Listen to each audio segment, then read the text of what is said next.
काय झालं भयंकर त्या ठिकाणी प्रत्यक्ष भगवान गोपाळ श्रीकृष्णाचा जन्म झाला.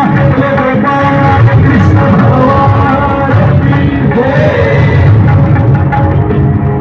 आणि भगवंताचा जन्म झाला. सकाळपर्यंत जरूर पडले, आकाशा लागला, पाऊस पडायला लागला.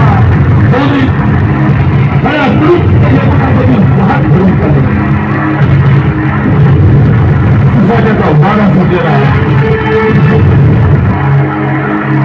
त्याला झोप लागत नव्हते आणि त्याला माहित होतं माझा काळ जन्माला येणार आहे. आणि वसुदेवजी महाराजांनी कृष्णाला टोपलीमध्ये घेतलं. नारळ गोळ्याचे ते सर्व कुंभ करून पडले, सकाळपर्यंत घालून पडले. भयंकर विजांचा सरकार आहे. धोधो पाणी वाहत आहे.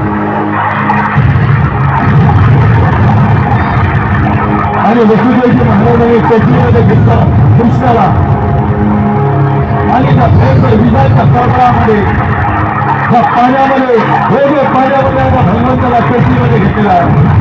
कारागृहाच्या बाहेर निघाले, यमुनेमध्ये आता प्रवेश केला.